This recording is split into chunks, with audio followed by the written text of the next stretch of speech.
away. My grand pleasure to introduce to you Dr. William, aka Bill Alnor. Give him a hand. Thank you, Guy. It's real good to be here. My first experience with Roswell was last year at the conference, and wow, what an experience it is being here. It's amazing. So let me tell you, I'll start a little bit with my background.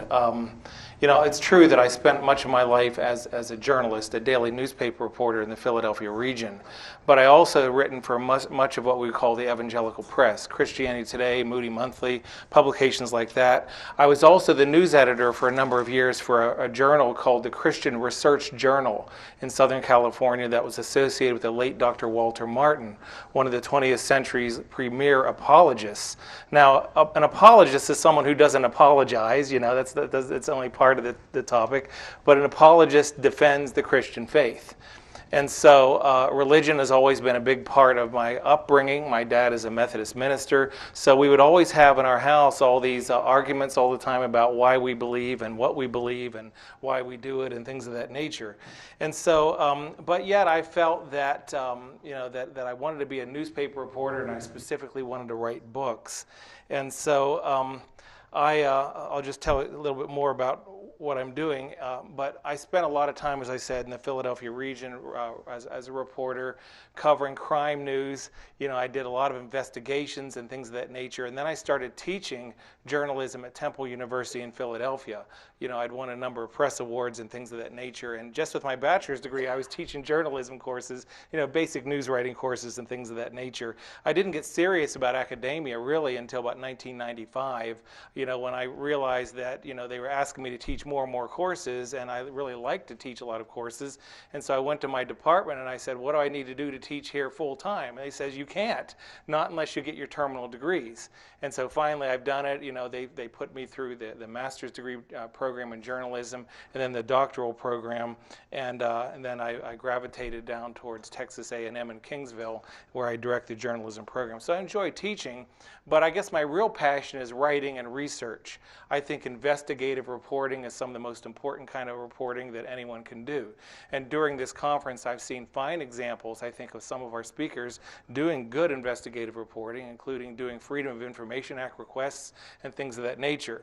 So I've done this in the world of religion. I don't want to be, I know that I'd like to think that I've got a good reputation in the evangelical press, but a lot of people out there don't like me because I dare to do muckraking exposés about Christians as well. So adding aliens to the agenda has been interesting, but I do think that much of what ufology is all about, or how the movement has gravitated, has gone extremely religious. And so a lot of you know that. Some of you that are veterans in the field know that all of a sudden we're talking about all kinds of spiritual things, not just the nuts and bolts ideas of UFOs. A lot of people talk about angels and all kinds of spiritual topics along with UFOs. And so I was the news editor of the Christian Research Journal, writing articles about different alternative religions, and I write, like as Guy said, my website is called cultlink.com. I got involved with the research of religious cults really in the late 1970s when a terrible event happened in Jonestown, Guyana. And of course that was the deaths of 913 people that were basically either shot or drank poison or were injected with poison, cyanide specifically, all at the behest of a cult leader. And I began investigating other cult leaders, and so I've written about 500 different articles about religious cults. My work is widely cited in this particular area. Now I got involved again with the Christian Research Journal in the late 1980s, and I'll show you the article that kind of led to some of this. I was investigating what was known as something new in those days, and they used to call it the New Age movement. And it's not really that sensational anymore. In fact, I would argue that the New Age movement has become the prominent religion of America. More than 50% now of all Americans now believe in reincarnation.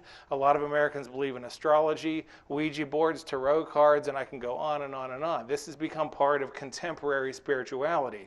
And by the way, I reject all those things, but that's not really my topic for the day. But I was doing my news column for the Christian Research Journal, and I went to a festival in New York City. It was the Whole Life Expo. Some of you might be familiar with the Whole Life Expos. They still conduct them all over the United States, and I think in other countries as well. But I was rather astounded in 1987. I think it was 1988. I went to this Whole Life Expo in the Penta Hotel in New York City. And I realized that instead of talking about Shirley MacLaine and crystals and all kinds of weird New Age themes, of which I'd been familiar with for quite some time, about a third of the speakers were talking about UFOs and contact with aliens. And so they were adding to that to their equation. And so I wrote this article, UFO Cults Are Flourishing in New Age Circles. Okay, and again, this is 1988. And the picture in this article is of Whitley Strieber. And 1988 was interesting in some ways because, and this is what I think thrust ufology, or rather the New Age, into the mainstream of ufology. In 1987, Whitley Strieber penned this book that it was a surprise bestseller. In fact, it says #1, the controversial New York Times bestseller up here. It was #1 of the New York Times bestseller list for 11 months in 1987. And basically, Whitley Strieber, who is and by the way, I consider Communion a very well-written book. So Whitley Strieber is an extremely gifted writer. And I read it, and it's quite compelling right after this Whole Life Expo convention. But he's a mainstream kind of like a horror writer. Of course, he was very well known before he wrote this book.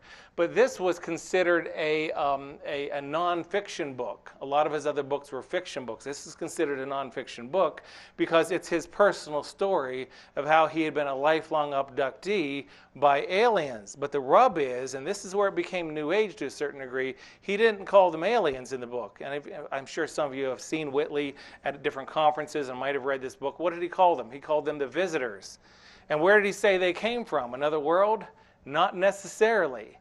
He said they might have come here on a plane to help humankind go to the next level of our consciousness. And he was one of their apostles that have chosen to talk about a new paradigm, a new religion. And so even the title sounds a little bit religious, doesn't it? Communion. And the idea was they wanted to have communion with humankind. The visitors were coming, and it was a very, very important time in the world, and they wanted us to have communion with them.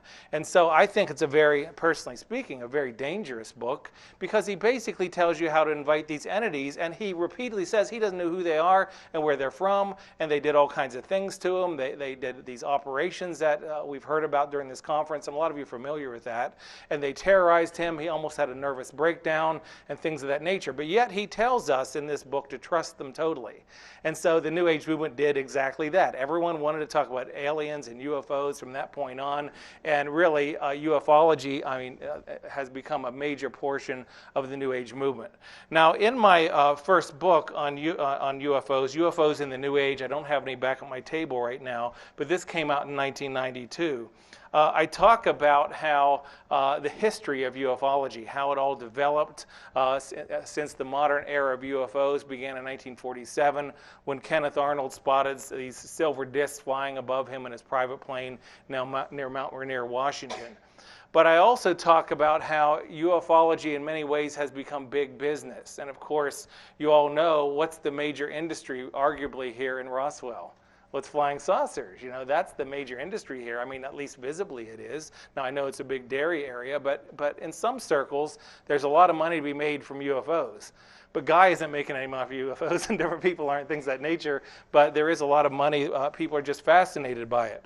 Now, I'm going to tell you a little bit about that, and then I'm going to tell you about a number of other things, including from their own words. What are UFOs teaching? Is there an alien agenda?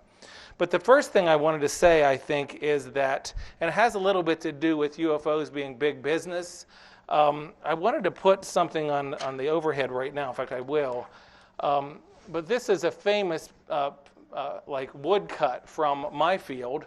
I'm in the communications field, and so my approach, again, is going to be different than some of the other speakers here today. I'm also coming from, I guess, partly a theological perspective as well, but I'm going to stick, as Guy said, to pretty much straight reporting. But this was a woodcut, and of course, photography really didn't begin in newspapers until the 1920s, and photography really didn't get real well known really until the Civil War. and we don't really have any photos before that time. It was a long time developing of things of that nature. But this woodcut, they used to put in newspapers illustrations. Artists would do things, and they had to engrave it in wood and then put them on the presses and then print the newspaper. But this was in probably New York City's most famous newspaper of all time, and it isn't the New York Times, now it may be, but this was in the New York Sun in 1835.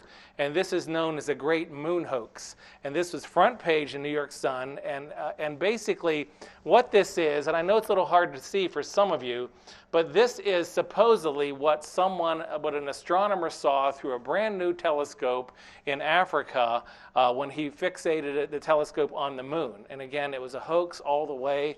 But basically you have people flying around here with bat wings on. He called them bat people. And you have, if you look over here, you see a unicorn.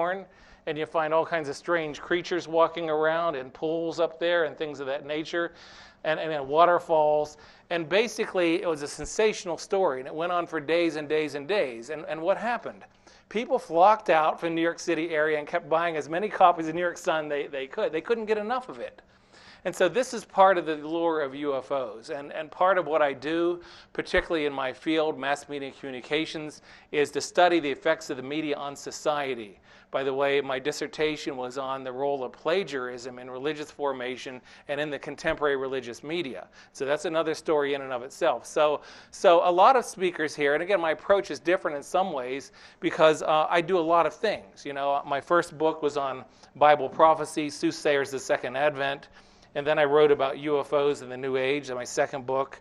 And then my third one was on near-death experiences, which is by the way, very closely related to ufology. So there's a lot of parallels with the talk of angelology, near-death experiences, and so on and so forth.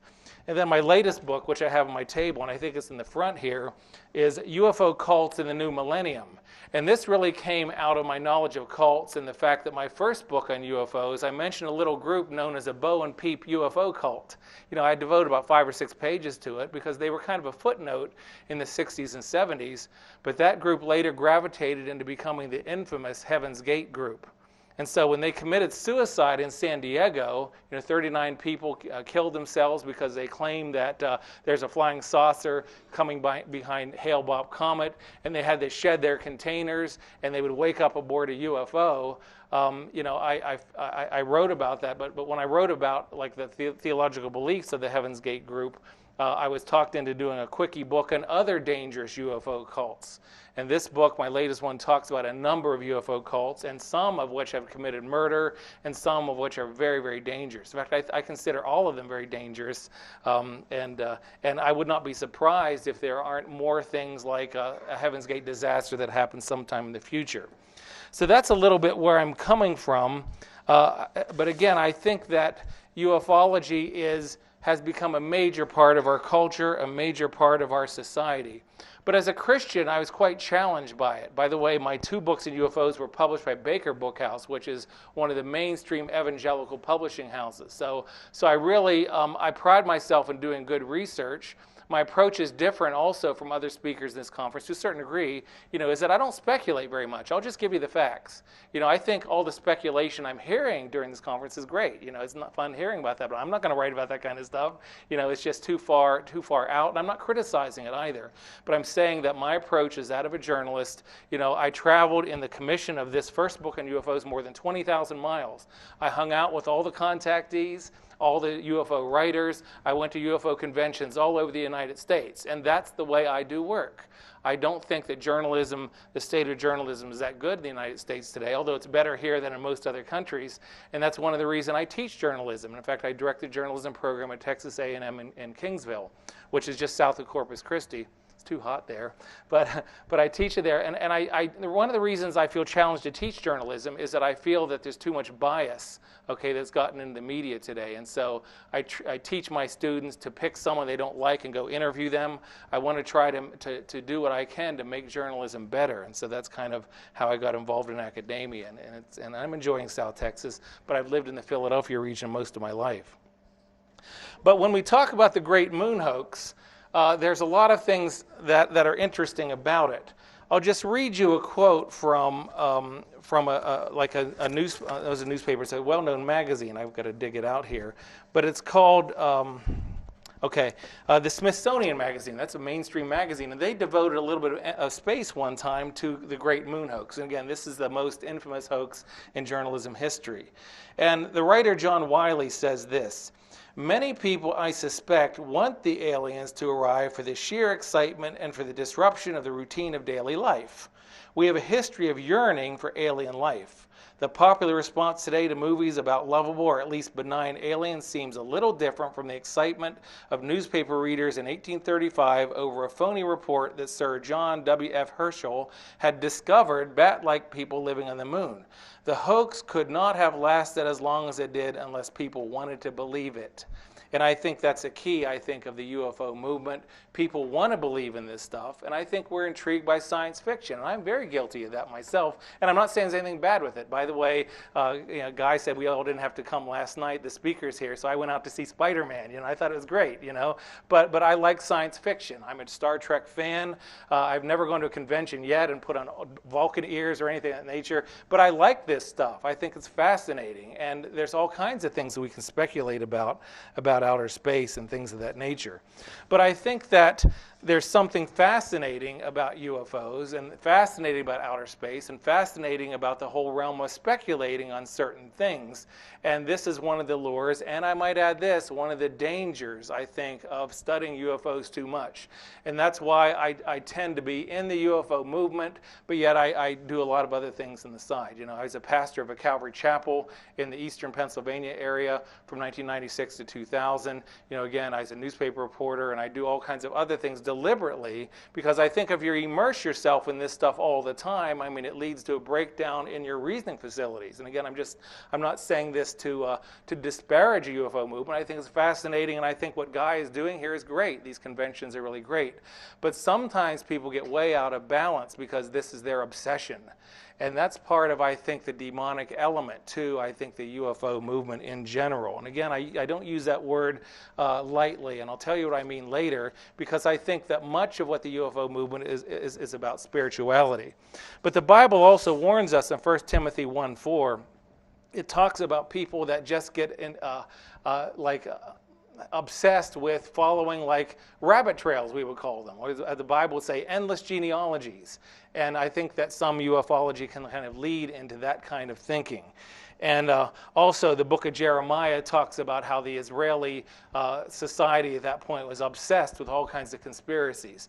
And again, part of my doctoral work had to do with history, and it's amazing how many people were so obsessed with conspiracies and all kinds of ideas right prior to the American Revolution. And many of these conspiracies that people believed in were just not accurate at all. So I guess I'm kind of starting out with a warning to a certain degree about the dangers inherent, I think, with too much of an obsession with UFOs. But you could say that with anything.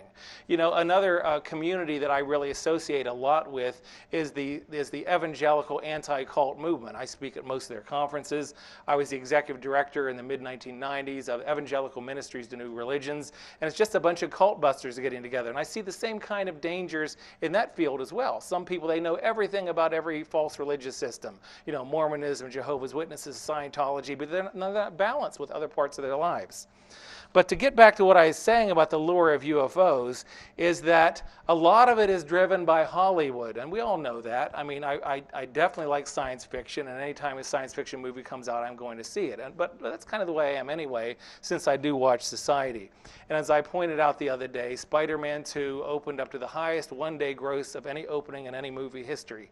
And I thought it was better than Spider-Man 1, but what I have in my hand here is an internet site, and there's a bunch of them there that follow the entertainment industry. And this is entitled The Top 50 All-Time Highest Grossing Movies. And out of the top 10 movies, 8 of them are on science fiction, and a lot of them deal with UFOs. And out of the top 25 movies, a lot of them deal with UFOs. And so it's quite startling just how powerful this movement is.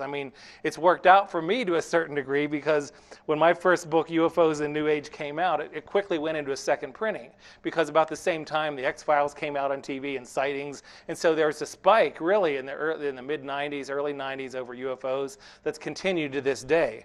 But of course, the number one movie of all time was Titanic. The number 2 movie is Star Wars. Okay, science fiction, about not well, it's about aliens and things of that nature, put in a different perspective. E.T. was number 3. Star Wars: The Phantom Menace, number 4. Number 5, Spider-Man. Number 6, Jurassic Park. Number 7, The Lord of the Rings. And here's the second one that wasn't UFO. Number 8 was Forrest Gump. So you have movies about fantasy, science fiction, UFOs, aliens, really among the top movies of all time. Number 14, in case you didn't know, is Independence Day. Number 16, The Empire Strikes Back. And some of the films that are among the top films in history are real close to science fiction themes. Such as Men in Black, by the way, is number 24. And Signs, number 34. I mean, that was about aliens. That was, and so you have really, and again, I'm illustrating the point, there's a lot of money to be made in UFOs. And you don't have to go very far from this particular hotel to see that, particularly here in Roswell, the UFO capital of the world. Okay, so I'm going to wind more into how I got involved with this, and I'll tell you what my conclusions are. And again, my conclusions are not speculative. I'm going to be citing these people word for word, line by line. And when I talk about these people, I'm talking about contactees. The reason I did this book, and of course it did stem out of my article, UFO Cults Are Flourishing in New Age Circles. Baker Bookhouse saw this article, and they were fascinated by it, and so they were really open to doing a major evangelical book on UFOs. And so I got a quick contract, and they gave me a cash advance, and it took me about 1.5 years to put this book together. And again, I did a lot of traveling and things of that nature. But my approach from the beginning was, I don't want to reinvent the wheel, because there's a lot of good UFO researchers out there. But when you start looking at UFOs from a religious perspective, what is the religious message? There was precious little written on the topic back at that particular time. But it's, again, the title, UFOs in the New Age, and then there's a subtitle, and this is kind of the key to my approach, at least with this. Extraterrestrial Messages and the Truth of Scripture. Now, I was telling this story the other day, but I'm almost 50 years old now. But when I was a kid, when there were tornadoes roaring through the American Midwest, we would hardly ever get a picture of it, right? Some of you are older and know that's true. Today, whenever there's a tornado that comes down, we get it on videotape almost every time. It's amazing, some of these recent shots on tornadoes. But back then, all we had was all these little fuzzy pictures. They didn't have video cameras. People would snap a shot of them on occasion and things of that nature. And I realized that since 1947 to the present, which again is considered the modern era of UFOs, the quality of photographs of UFOs hasn't changed at all. Where if you look at twisters, the quality has really gone up dramatically. So this illustrates to me, I think, the nebulous, meaning like fuzzy nature really of the whole phenomena. I wrote an article. See if I have it up here. It was for the SCP Journal. A lot of you might be familiar with the Spiritual Counterfeits Project at Berkeley, California. And I wrote 2 articles. They devoted a whole journal to this topic in the, the early 1990s. 1994, I think it came out. Alien Encounters, UFOs in the Realm of Shadows. And quickly in my research, I realized that UFOs in many, many ways is from the realm of shadows. We've heard stories, during this weekend, and again, I'm not going to rehash what other speakers have said, but some people didn't know they were abductees until much later. It had to be pulled out of their memories and things of that nature. It's part of the makeup, I think, of ufology in general. And it's almost like the X-Files. I'm sure a lot of you, being that you're here at a UFO convention, have been avid followers of the X-Files. Right when they find out, Scully and Mulder, they find out the evidence that really shows that UFOs are real, that aliens are real. What happens almost at the end of every show? It's frustrating, right? The evidence somehow vanishes. It's amazing, but that's really the way this phenomena is in many, many ways. And so I was mindful of that very, very early on in the research. And I said to myself, what do we have as a journalist that we can look at that no one can argue with? And I quickly came to the conclusion is that no one could argue with the fact, at least the claims, that people were receiving messages from aliens, right? I mean, no one can really argue with that. There's all kinds of books. You can go this weekend in Roswell to different people that claim that they've been told certain things by UFOs, and some of them have written them down. There's entire books written about channeled messages from outer space. And I'll cite some in just a minute. But I decided that, well, we have thousands of these messages, okay, that claim to have come from the so-called space brothers or the visitors, including some of what Whitley Strieber wrote in his book. We can at least put those to the test. And again, I'm a secular journalist, but again, I'm also a Christian. But I thought a good approach, especially writing for an evangelical publishing house, would be, how do these messages compare with Scripture? How does it really compare? I mean, is there something to this? Are we being told the truth from these space brothers? Just how does it compare with Scripture? Now, at a UFO, actually the Whole Life Expo in New York City back in 1988, I met Brad Steiger. I think a lot of you know who Brad Steiger is if you've been in this field for a while. He's definitely a New Ager, but he's written 110 books. And by the way, his real name is Eugene Olson, and he's from Iowa, but he's taken Brad Steiger on as a pen name. And it was interesting. I had conversations with him, and then I met with him again in San Diego, and I was covering a UFO conference out there as well. But he wrote a book that was one of the key books, I think, in that era of ufology. It was called The Fellowship. Okay, and basically he called it, this is the Space Brothers Apocrypha. And his approach was like mine to a certain degree. I mean, he does have a background as a journalist, but he went all over the world talking to contactees worldwide. And some of them had written down their messages that they allegedly had received through the Space Brothers. By the way, how do they receive these messages? Usually through telepathy, or usually through channeling, or things of that nature. And these methods, and I can tell you this as a longtime researcher of the occult, are not good. They're not to be relied upon, not to be trusted, and I think they're forbidden in the Bible under the term spiritism. Okay, so right away, these messages, I think, were suspect to me. And by the way, I've been to some channeling sessions in which, people were channeling space brothers and things of that nature. I don't endorse this for Christians to be involved with it, but I'm a journalist, so I'm not from Missouri, but I'm like, show me. I want to see what this is all about. And I talk about some of that in my first book on UFOs. But in Brad Steiger's book, and by the way, before I talk about his quote, in his I did give a summary conclusion in UFOs in the New Age over what my investigation, again, I saw this as a very careful investigation of the topic, and what my investigation has concluded. And this is what I've had to say about the UFO phenomena. And you'll find it may be a little interesting because I'm a conservative evangelical Christian, I really am. And a lot of conservative Christians have a knee-jerk reaction. They're going to say, oh, it's all of the devil. But I don't think it was that simple. Yeah, I do think it's demonic, but I don't think it's that simple. And here's what I had to say about it.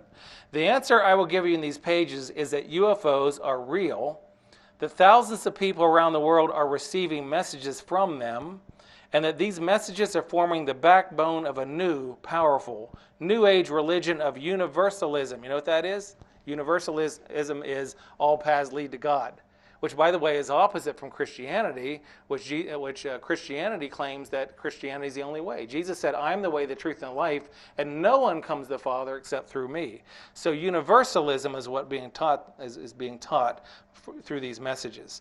Let me go on a little bit further. A religion of universalism and fellowship with entities. Many identify as aliens. Everyone is welcome in this powerful new movement, they say, but their messages make apparent that not everyone is welcome, but only those who go along with their New Age plan. Now, back when I got started with this in the late 1980s, it wasn't just Whitley Strieber's book, Communion, that really made an impact. Also, that same year, in 1987, one of the major networks, I think it was NBC, decided to put a mini-series on. A lot of you might have seen that if you're following this topic this time. It was called Out on a Limb. It was Shirley MacLaine's story of her forays into occultism. It was kind of fascinating, and I'm very much a critic of what she has to say, but it's basically how she got involved in New Age occultism, and it talked about spirits and channeling and her guides and pyramids and astrology and Ouija boards. It gets into all these topics, and her spirit guides especially. And then at the very end, as she's in Peru, she's trying to figure out what has put all this together. And she looks up in the sky, and there's a big UFO that buzzed overhead. And then she kind of put it all together that UFOs are an integral part of this whole thing, the whole New Age. And so it was just Whitley Strieber's approach and also Shirley MacLaine's approach that brought it all together. And so since that point to this present day, you can see how like the New Age theology is very much tied in with much of ufology. Now, I'm not saying that all ufology is bad. I'm not saying that at all. We've had some speakers during this convention that talked about the Mutual UFO Network, and I was once a member of that network. I'm going to rejoin sometime in the near future, but they're all about studying this phenomena from a scientific perspective, and I think that's really good. You know, and by the way, if you are involved with MUFON and try to bring in some channelers and start channeling aliens, you're going to hear about it from, and maybe even kicked out, okay, from the higher echelons of MUFON. Joe Jordan will tell you that and things of that nature. It's just not considered scientific, and it's not. You can't trust channeling. You can't trust astrology. You can't trust all these things. They've been proven false. And the only thing, from my perspective spiritually, that you can trust is a real, well, is the Word of God, the Bible, but also a biblical prophet. A biblical prophet is never wrong. And in fact, Deuteronomy says that if one prophesies and it doesn't come to pass, take him out and stone him. You know, so really, those are the things you can trust. You can't trust these New Age means of arriving at truth. And some of them are absolutely ridiculous. You know, I was into the files of University of California at Santa Barbara, where Gordon Melton, the religion expert, works. He's also a ufologist. He does a lot of other things like me, but he was showing me some of these files and channeling in which there are people today that claim that Elvis is still alive. He's aboard a spaceship circling the planet Jupiter, and if you pay them money, you can get some of his channeled songs from outer space. That's how ridiculous it's gotten. You know, you've been to some, I don't know, some of you might have been to some wacky UFO conventions, but people walk around with pyramids in their heads, and they'll sell these things for like $100 or whatever, even more today. So it's amazing just how people will believe anything, you know, under the guise of religion. Okay, well, let me go further. Let me talk about, again, I mentioned Brad Steiger's book. He wrote a book called The Fellowship, and he summarized in the introductory chapter on the issue of, is there an alien agenda? Brad Steiger says, yes, there is an alien agenda. I say, yes, there is an alien agenda. But he kind of wrote it out, his summarization. Again, Brad Steiger is not a Christian. He told me in one of our talks, however, that he comes from an evangelical Christian background, but he kind of rejected that. But he does kind of consider himself a Christian, but he, as we'll see later, he redefines the term Christ, he redefines biblical terms and things of that nature. But he's, in putting forward a statement about what the contactees believe, and I'm sure you won't know who contactees are, the people that claim to be in touch with aliens, usually telepathically or other means, including automatic writing and things of this nature. And he told me what the, and he writes what the alien agenda is. And here's what he writes. Contactees have been told that the space beings hope to guide Earth to a period of great unification when all races will shun discriminatory separations and all of humankind will recognize its responsibility to every other life form existing on the planet. Sounds good so far, doesn't it? I love and peace and getting together. You know, it's almost like what Jack Nicholson said in Invaders from Mars. Can't we all get along, you know? And then he goes on to say this, and to me this really rung a bell, and I ran into this very, very early in my research, and it kind of frightened me a bit. And he said the space beings also seek to bring about a single solidified government which will conduct itself in spiritual principles and permit all of its citizens to grow constructively in love.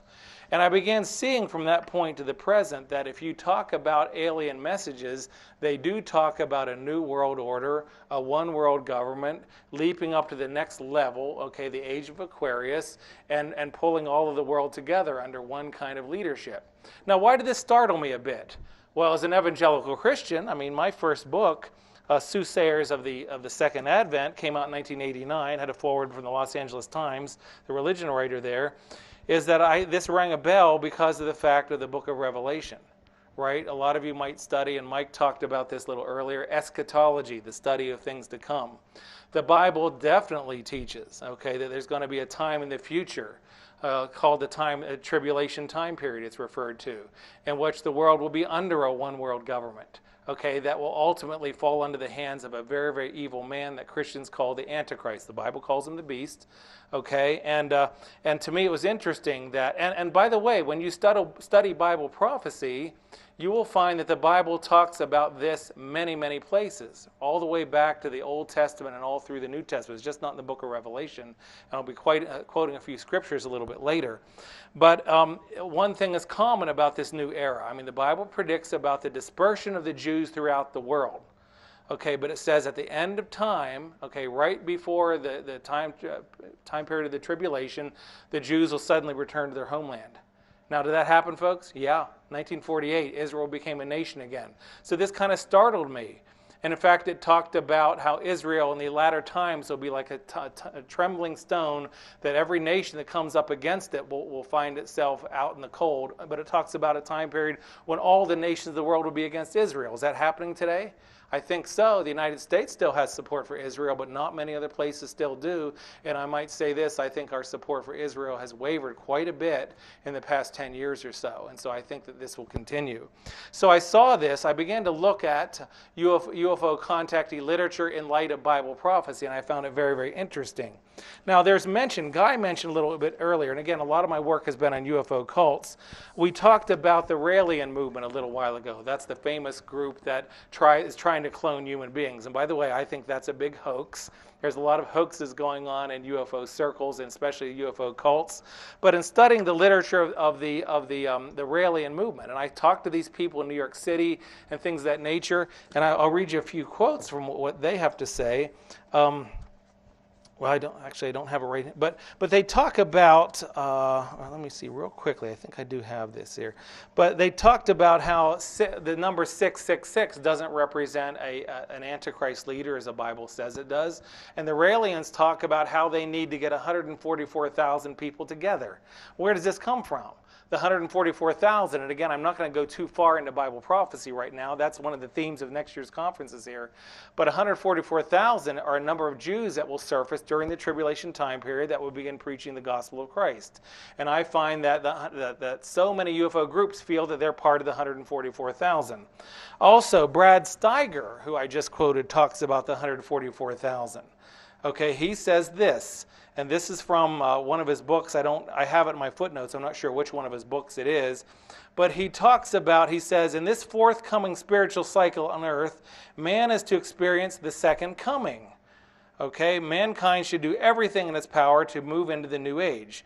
And then Brad Steiger says this, one of these greater things is for a minimum of 144,000 in Christ consciousness and in their light or etheric bodies to help lift and transmute earth and all forms upon it, including mankind, from the third dimensional frequency, physical matter, he says, into the fourth dimensional frequency form, which he talks about, the spiritual form of light body, which Jesus demonstrated after his crucifixion. Now, this really concerned me because, first of all, he's tampering with the 144,000 concept in the book of Revelation. Who are the 144,000? The Bible clearly says who they will be, 12,000 Jews from each of the 12 tribes of Israel, equaling 144,000. Now, he's changing this and not making them Jews anymore. But what he also changes here is that the resurrection of Jesus Christ. He claims that when Jesus Christ was resurrected from the grave, that he became a light body. Okay, which is a serious issue, folks. I think anyone that begins to tamper with the resurrection of Christ is in great spiritual danger. And I've been praying for Brad Steiger ever since I got to know him. I haven't talked to him in a number of years, but he's tampering with the physical resurrection of Jesus Christ. Paul said that if the resurrection hadn't happened, our hope would have been in vain. And that's one of the things that Paul says about it. But also, he's warping the idea of the second coming of Christ. The very, very last thing that Jesus Christ said when he would return is that he would return in the same way he left. And how was that? From the sky. I mean, he ascended into heaven, and he's going to come back in the same way. In fact, during Jesus' trial, he was very muted about what he said. He really didn't defend himself very much, but at one point he says, yes, and you'll see me coming with the clouds of heaven in glory, is what he said when they asked him if he is really the Son of Man or the Son of God. And he says, yeah, and you'll see me. Zechariah says that, or in fact, Revelation chapter 3 says that when Jesus Christ returns, every eye will see him. Now, some of these UFO religious folks talk about a second coming, but oftentimes the second coming is not the physical return of Jesus Christ, but it's a Christ consciousness that's going to come over the entire planet. So it's something different. And the New Age is like a clever duplication, I think, of what Christians believe as the Great Millennium, or 1,000 years of peace on planet Earth. That's prophesied in the book of Isaiah and discussed widely throughout both the Old and New Testaments. And so, but again, these UFO people, a lot of them warp what the whole idea of the second coming of Christ is. It's a leap into the New Age, is what they say, which is different. And again, I think the idea of the New Age is a clever counterfeit of the millennial kingdom, right? I mean, I don't hope this doesn't sound heretical for those of you that are Christians here, but I'm a New Ager to a certain degree because I believe a new day is coming, right? The book of Isaiah says that everything is going to change after Christ comes back for 1,000 years of peace. The lion will lay down with the lamb. So it's going to have absolute peace during that thousands of years. Jesus, when he approached Jerusalem, wept over it because he said that they don't know their way to peace until the Prince of Peace comes. And so we're going to have a new age, but with the UFO and New Age movement's idea of a new age or this thousands of years, guess who's not on the throne? And it's Jesus Christ is not on the throne during that time period. So I began to see parallels in my research that almost every biblical passage that had to do with the second coming or even Christ was warped in almost every way. And not only that, they've warped a lot of the ideas that evangelicals would even have about the second coming itself. Let me read something, and again, this is from Brad Steiger. And by the way, a lot of them do acknowledge Jesus Christ, but they don't say that he's God in human flesh. They'll say that he's one of the ascended masters. And this is what Brad Steiger has said about the identity of Jesus. And I don't want to just pick on Brad because he's very typical. He's a mainstream New Ager, and he just quotes what he hears from various conventions. And he identifies Christ as Sananda, okay, which is a big term in New Age circles. And Brad Steiger writes this: Sananda is one of the 7 directors of the spiritual government or hierarchy board of our solar system. Some of Sananda's past incarnations on earth have been Jesus of Nazareth, Moses, Gautama Buddha, Melchizedek, Elijah, and the head of the groups known in the Old Testament as the Abels and the Noahs. Wait a minute, folks. I mean, Jesus was distinctively different than all the people that were mentioned here. Buddha, Melchizedek, entirely different. Moses, Moses was a leader. Jesus was different. So a lot of them have the identity of Christ totally confused. In fact, all of them do. And but let me read something about real quickly about how they tend to believe things different about the second coming itself. I'm looking at my watch here. But during the past couple years, there has been a crossover series of books that have come out. Some of you might have heard of it, and some of you, I'm sure, have read various installments of it, called the Left Behind series, written by Jerry Jenkins and Tim LaHaye. Evangelical books. They talk about the rapture. The idea is that the rapture is coming to planet Earth, and right after that will be the tribulation time period in which the Antichrist will come and things of that nature.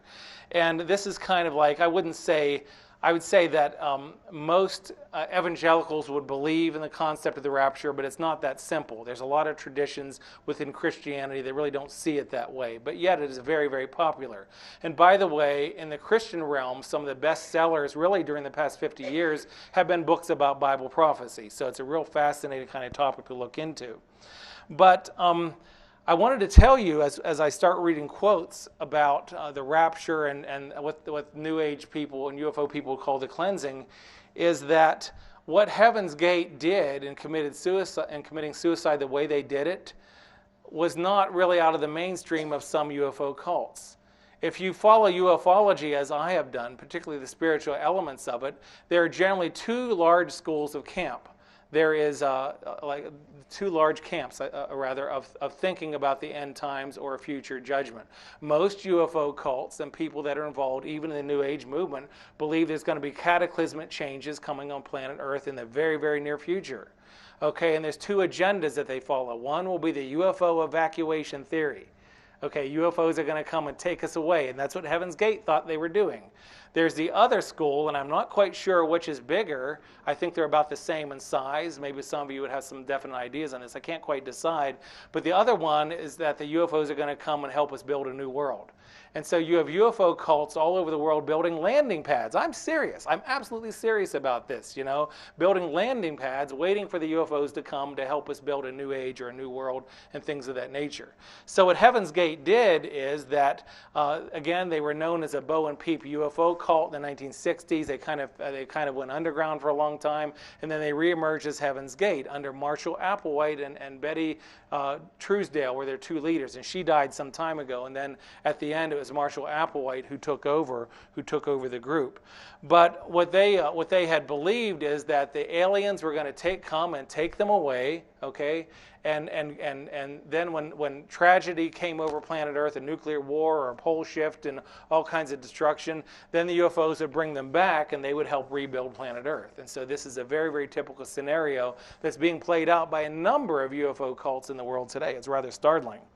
But the idea is, why I'm going this direction, is that so many UFO cults and UFO theology believes that we're just like Christians would believe. There's a time of great judgment coming.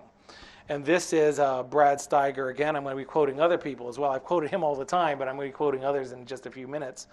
But this is what Brad Steiger says about UFOs and the coming time of judgment.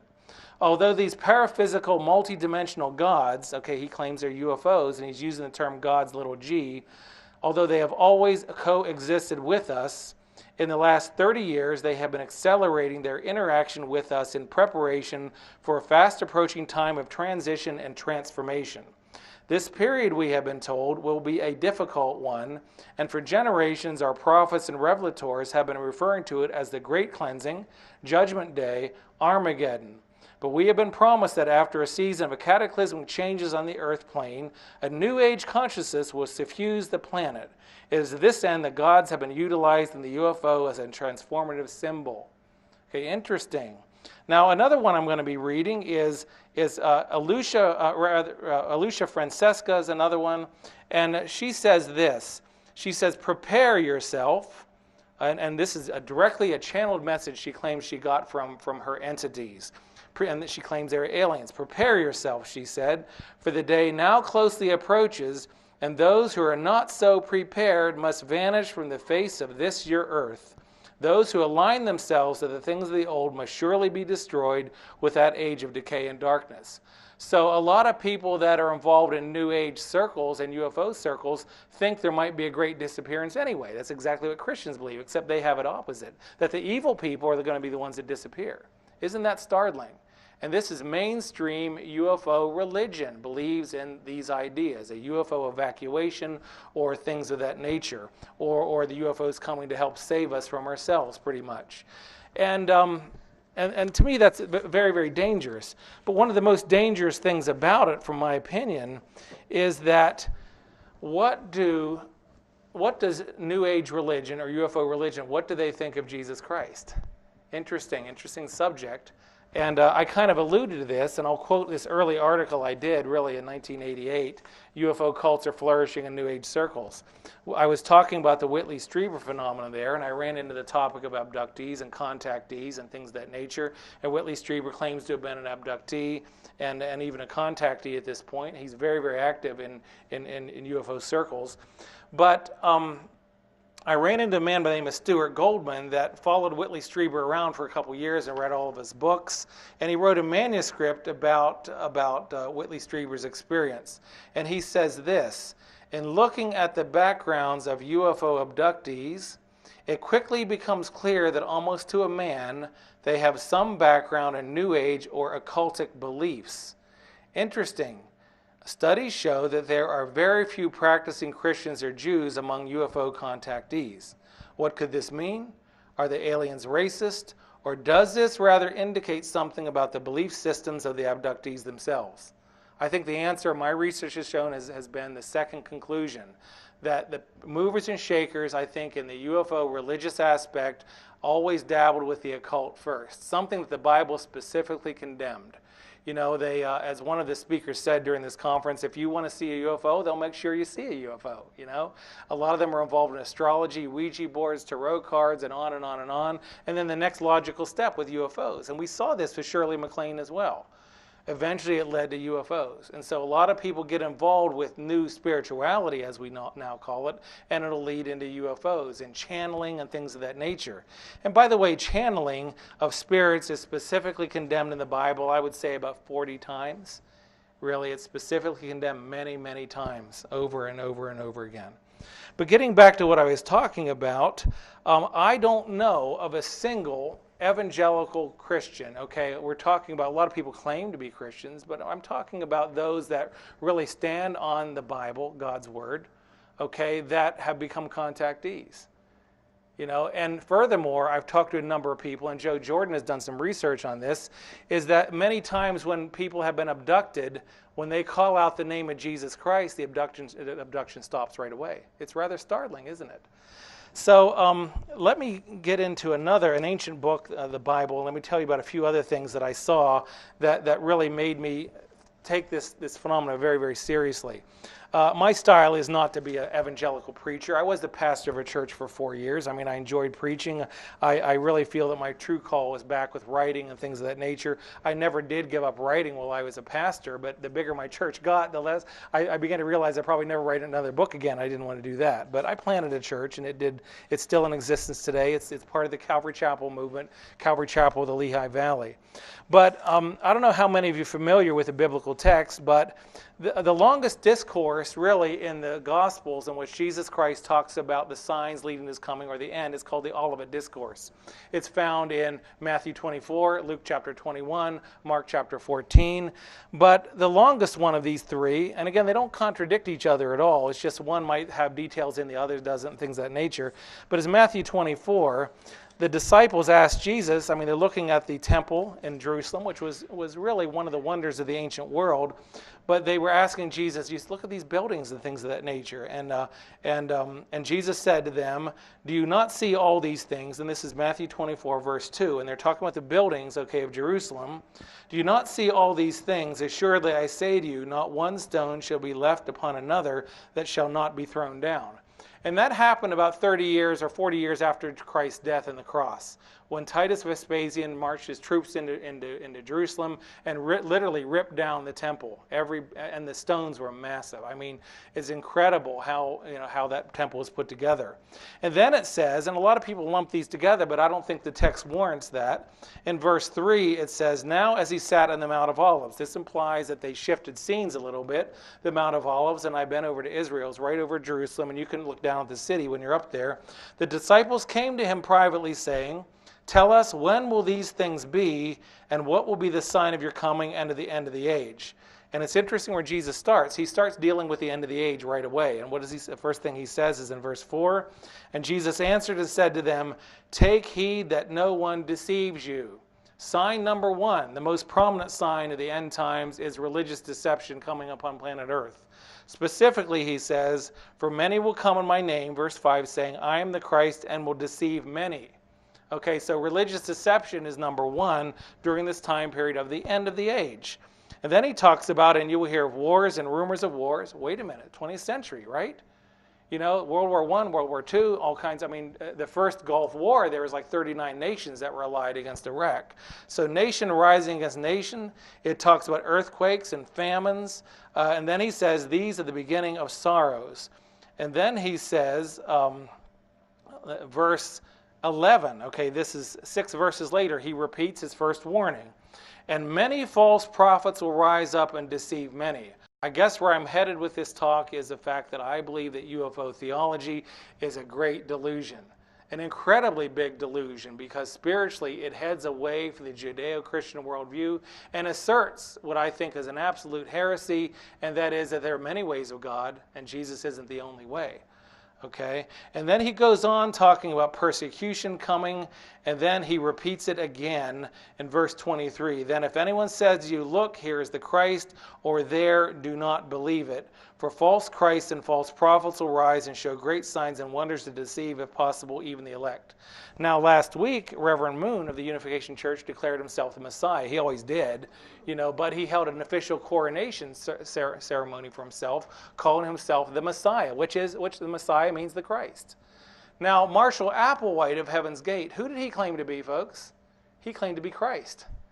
This Asahara, the guy that, the Japanese cult leader, okay, they bombed the Tokyo subway system, 12 people died in that, and actually what he wanted to do is he was following the scenario of Isaac Asimov's Foundation series of UFO, I mean, they're dealing with aliens and futuristic books, and he thought that if he started Armageddon now, that he could result in saving a lot more lives. But he, in Moscow, declared himself Christ. There's a pattern here. Reverend Jim Jones declared himself Christ. Claude Vorjohan of the Rayleigh movement declared himself Christ. And so what I'm trying to say, there's a lot of people, not just cult leaders, but UFO religious people that are warping the idea of Christ, and many of them claim, in fact, to be Jesus Christ. Exactly what the Bible said was going to happen. There's another UFO leader that operates in Alabama. Actually, the guy's in jail right now. His name is Malachi York. The ancient mystical order of Melchizedek, actually he's in jail for child molestation and things of that nature. He claims he was planted here on planet Earth in 1972 when Bennett's Comet came, and he's actually from another galaxy is what he said. But he's in jail right now, but he claimed to be the Lamb of God, the absolute Christ on earth. And so this is a pattern, folks, massive religious deception. And in my book, UFO Cults in the New Millennium, I talk about a lot of religious organizations that claim to be Christ, claim to have a leader that claims to be the Christ. Or if they don't claim that, one of the ideas of the New Age is that God is within us, which I think is wrong. I think biblically it's a wrong idea. That's pantheism. That's Hinduism, folks. Okay, the Bible teaches that humankind is separate from creation. Okay, that we will never become Christ. We may live forever someday when we're resurrected and go to heaven, but we will never be in the same level of Christ. And by the way, some of the other religions that wouldn't be considered UFO religions, but Mormonism kind of teaches this too, to a certain degree. Okay, that Jesus Christ they call as our elder brother, and he's Lord over planet Earth. When we die, we'll have our own planet, and we'll be able to rule over that planet as well. So again, I'm not going to go into any rabbit trails about what other religions believe and things of that nature. But what I'm trying to say is that the theology behind UFO religion is diametrically opposed to Christianity. Now I'm going to read a few quotes that UFO people attack Christ's words and his mission. And this is from page 178, a contactee by the name of Reinhold Schmidt.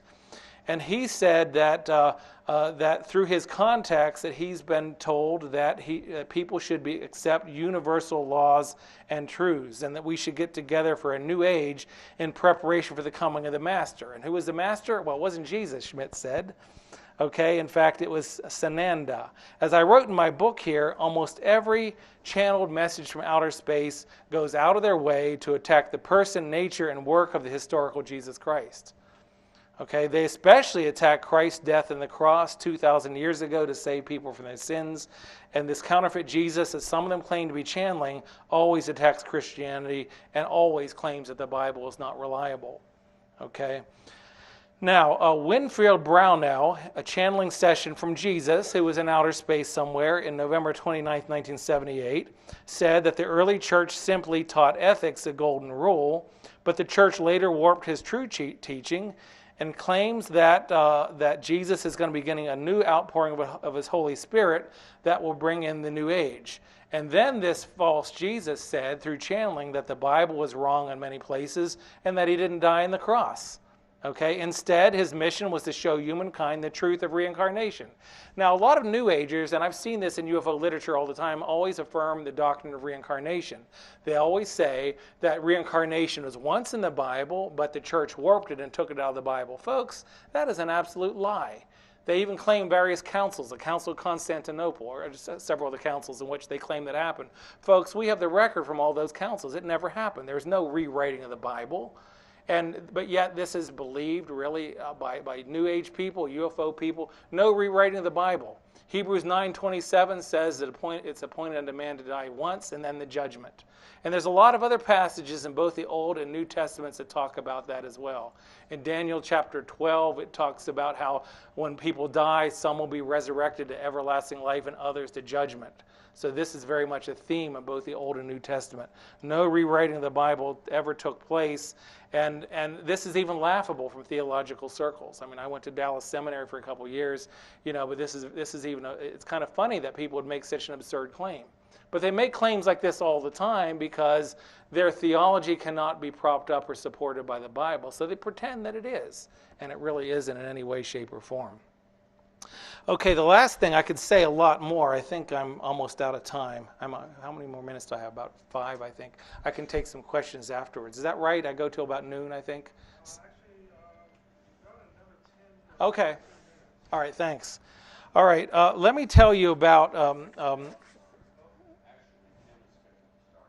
Oh, okay. So I'm going to wrap it up real quick. Yeah. Okay. Let me just make a few points. Another prominent UFO cult has alleged to take some of the, and he would say that he's not a UFO cultist or runs a religious organization. I would argue with that. A lot of you might have heard of Billy Meyer of Switzerland, right?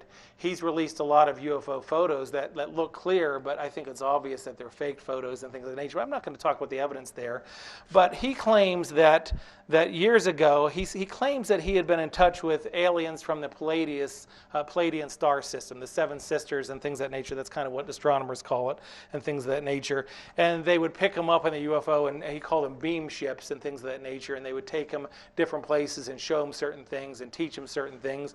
A lot of his teachings were very religious in some of the things that he was saying.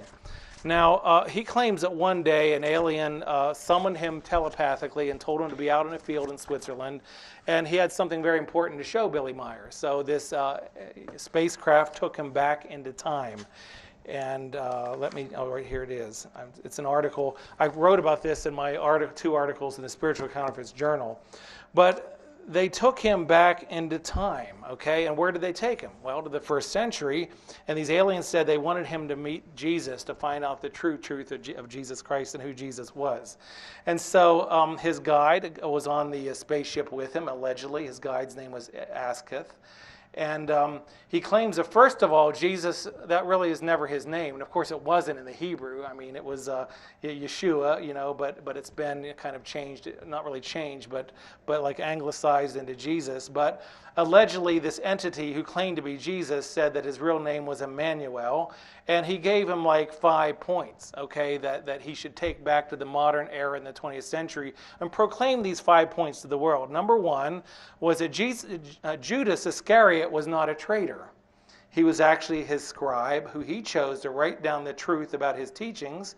Judas was instructed to bury his writings with the hope it would be discovered someday. And by the way, Billy Meyer claims to have dug up this new scroll that gives an alternate reading of the New Testament, an alternate view of the Gospels. And basically, it's like a hodgepodge of New Age beliefs is what it is. And it's been shown to be a fraud and things of that nature. Number 2, Jesus explained that he has never been called Jesus Christ. He claimed that he knows he will be called that because his teaching will be falsely rewritten by others to further the religious aims of the Apostle Paul. Therefore, what will be written in the Bible about him will be, quote, deceitful lies. And so again, all the UFO cults attack the Bible. Almost every one of them do that. I don't know of a single contactee that claims that the aliens transmitted a message to them saying that Jesus Christ died on the cross for the sins of the world. You just don't see that. You don't see it at all, ever. You don't see it. Point number 3, this false Jesus told Billy Meyer that he never died on the cross. Well, as Paul said, without the cross, there's no resurrection, and then therefore you have no hope. Number 4, he denied his virgin birth and told Meyer that his father was a man called Ishrich Gabriel, who was apparently trained by the Palladians, trained by the aliens. And number 5, he denied that he was the creator or the Son of God. Now, Jesus most assuredly affirmed himself being the Son of God and even the creator. In fact, in John chapter 8 and chapter 9, people picked up stones because they wanted to stone him, because he said, before Abraham was, I am. Now, some of you that know about Bible scholarship, what's the I am come from? Well, when Moses went and asked, who should I say sent me? And God says, tell them I am that I am. So Jesus, and this is one of the doctrinal points of Christianity. I mean, Orthodox Christians, and I would affirm this, believe in the doctrine of the Trinity. I mean, even though Jesus was the Son, he was also the Father. I mean, I'm making it very simplistic. Don't ask me to explain the whole doctrine of the Trinity. Maybe Mike can, but I believe that 1 are 3 and 3 are 1. But Jesus was claiming to be the creator. Before Abraham was, I am. So it's interesting how that went on. But again, I'm quoting these people, their own words, and my books are filled with their quotations of what they're saying and what they really mean about certain things. And to really illustrate a point that I don't think that anyone should be so obsessed with UFO religion, because it's the wrong faith. It'll guide you into the New Age. It'll guide you into Spiritism and all kinds of things condemned in the Bible. And it'll guide you into danger. And part of ufology, I think, is very dangerous. And this is why I really distance myself from some of it, Again, I will probably keep following UFOs until the day I die, but I'm also going to be writing Bible prophecy books. My next book is called Disaster on the Main Line. I'm working on the issue of heresy within the mainline denominations. I write about all kinds of things like that because I don't want to become obsessed with this particular topic. It's also not good for me as a PhD. Some of you have heard this, that some of the people like Mack up at Harvard and David Jacobs of Temple, they've come under a lot of criticism because of so much work on UFOs and things of that nature. In fact, the head of my PhD committee says, Bill, now that you're getting close to getting your doctorate, which I now have, she goes, I don't think it's a good idea for you to write any more books on UFOs. I said, why? She goes, well, you ruin your credibility in this regard. But that doesn't scare me, because my books on UFOs are used in various colleges and things of that nature, because it's so heavily footnoted. And again, I do have a direct reporting approach, and I'll tell you what people are saying, and I won't speculate on things that I'm not sure about either. I just won't do that. I'll just stick with the facts, and I look at it from a sociological method. But what I'm trying to say is that I think that just the... See, if the devil cannot get people to forsake Christ, the devil will get us to waste our time. And in my book, UFOs and New Age, I call this cosmic tail chasing. And since 1947 to the present, in the modern UFO era, what new do we know about UFOs? It's 2004, folks. Do we know anything about them today? Well, not much more than we knew in 1947. There's still no big consensus what they are. You can go to listen to any expert in UFOs, and there's even at this conference, there's no big agreement over who they are. I think at least the Christian speakers at this conference generally believe that they're tied into the world of the demonic. I believe that. I think the evidence leads there. But they'll waste your time. I know researchers that have spent their whole lives researching UFOs, looking into crop circles, doing all kinds of things, and some of them are getting old now. And they really don't have anything to show for it except for chasing this phenomena their whole lives. And they never get any answers for it. Again, cosmic tail chasing. And I think in many ways it's dangerous, not just spiritually, but it's physically dangerous to some people. In my book, I talk about the death of Gloria Lee, December 2nd, 1962. Some of you that study UFOs from a historic perspective know about this story. But in 1962, there's a woman by the name of Gloria Lee that fell into a trance, and she was in contact through telepathy with a space brother that she called JW. Now, I don't know what JW stood for, but JW. And this person, this entity, would keep talking to her, like through telepathy and automatic writing and different things. And she hooked up with a UFO group called the Mark Age Group of Miami. It used to be a real famous UFO organization. And she said that she was told by the space brother that she's supposed to go to the government, go warn the United States government and the Russian government, if she could, to convince it to change its warlike ways. Again, the Cold War was big in that time period and things of that nature. And they instructed her to go to Washington, D.C. to warn the government to change its warlike ways. Now, she identified this being as an etheric being from Jupiter, UFO circles, etheric means spiritual being from Jupiter. So if you look at UFO cults and things of that nature, a lot of them believe in not just physical nuts and bolts beings out there, but they believe that there are spirit beings out there, but nevertheless they're all space brothers. And she gets to Washington, D.C., and this entity orders her on a fast to purify herself for the task. And so the fast she went on, she didn't eat or drink anything for 5 days. It went on for 10 days, and she kept saying, should I keep going? And the entity said, yeah, keep going. She fasted for 66 days, fell into a coma, and died. That's the outworking, I think, of UFO theology. I think it's dangerous to your soul. I think it can be physically dangerous from time to time. And there's been a lot of UFO researchers, and in fact, we've seen some at this conference. I'm not going to cite them. A lot of you haven't been to the whole conference. But there's a lot of evidence that there's physical danger associated with messing around or dabbling with aliens. Okay, with that much said, I mean, there's a lot more I could say about this. As you probably know, I could talk about this all day long. I'll just end it with basically saying that I do think that I know who the aliens are, and I think they're associated with the realm of the demonic. And past centuries, I think people knew this to a certain degree, because UFOs are nothing new and aliens are nothing new. It's just they called them by different names in different centuries, right? Fairies and gnomes, things of that nature. They were always identified with demons. They even had the incubi and succubi that were destructive demons, okay, in the Middle Ages and beyond, that would even get involved with sexual experiments with people and things of that nature. The problem is today is that we think they're all good. They're still little men in most cases, but now they claim to be coming out of flying saucers. And so I'm not here as a preacher to try to win you over and getting saved and things of that nature, although it would be good if you did, but that's not my purpose. I do want you to think through the implications of UFOs and realize that the theology from the UFO movement is diametrically opposed to the Bible, and I do think that they are absolutely demonic, okay? There's a demonic element to little green men or aliens and through contacts and things of that nature, and we know that because the message is diametrically opposed to God's Word, the Bible. And the way they'll lead you is away from Christ. And I think on the basis of that, we can conclude that it's a non-Christian religious system. Okay. Is that, you're asking, is it so bad? Yes, and that's so bad. I think it's very, well, Christians would believe that that Jesus is the only way of salvation, right? That's basic Christian doctrine. What's that? What about the other people who don't believe? It doesn't matter what other people believe about that. That's what God believes. Okay, therefore it's dangerous. Can you mention your website for this meeting? Yes, my website is a cult link, one word, cultlink.com. That's an interesting question you raised, though, but that's why, again, as Guy was saying, the conference is open up to all religious views. This is my view on the thing, and to me, this is really bad, because, see, I grieve over people that aren't saved, because if they're not saved, they're not going to receive Jesus Christ their Savior, they're going to go to hell. They're going to be tormented forever, and I believe that. The Bible teaches hell. It doesn't say that it may exist. It teaches it as an absolute truth. So I think that, especially with the great delusion and people are being lost, and I hate when people are lost. Yeah. Yes? Okay.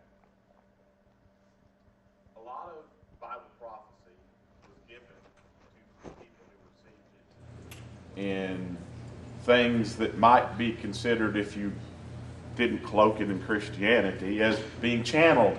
I mean, they got something in a dream from somebody and then they told it. Or John was in a cave and went into a trance and had visions and told it. I mean, if That's you take, not true. Daniel had a dream and told it. Or a vision, whatever, dream, vision, whatever. So what, if you take away your belief system that says that that's okay, what's the difference between that and somebody channeling somebody and telling you? The question generally is, what's the difference between someone channeling and divine revelation in the Bible, right? Well, see, Yeah. you have to, your worldview is that that's divine revelation. Okay, But if the you- if you're difference just- between if the you're kind just of revelation in the Bible, okay, I'll be Yeah, more neutral okay. with what I have to say. First of all, John didn't really go into a trance at all. In fact, as he's writing the book of Revelation, he had a voice right out of heaven saying, don't write that. So it was directed revelation. So in many cases, these things weren't really trances. They weren't channeling sessions. You won't find any revelation in the Bible that was similar to a channeling session at all in the modern sense of the term. So that's the difference. And when Jesus talked about the signs of his coming and things of that nature, he didn't channel this. This is just the truth that he had. So it's quite a bit different. Now, my book, I've been to channeling sessions. I've been to a bunch of them. But I went to this guy, I forget his name now. I forget his name. It's in my book in here. But he claims to have been channeling an entity from Jupiter, I think. And Robert Short was his name. And it's like, and someone from the audience was asking this entity, speaking through the guy's voice, of what he should do about his living and what he should change about his life. And the entity spoke through this guy's voice, saying, well, you should move 200 miles to the west. And this man was absolutely flabbergasted and say, how can I do that? That would put me in the middle of the Pacific Ocean. So what I'm trying to say is channeled sessions and channeled messages from today through New Age and UFO circles have been proven not to be reliable. Now, the test of a biblical prophet has been that everything that's going to be said or that's said in the past will take place in the future, or else it becomes false prophecy. So when you deal with, let's just say, the Messiah, prophecies about the Messiah, there were more than 500 distinct prophecies that all of them came true about Jesus Christ, including coming into Jerusalem in a donkey, gambling over his clothing, including where he'd be born, and things of that nature. And so what I'm trying to say is the Bible talks about the devil as a roaring lion seeking to deceive, and Satan that masquerades as an angel of light. You can't trust these channel messages today where you can trust the Bible. It's got a big track record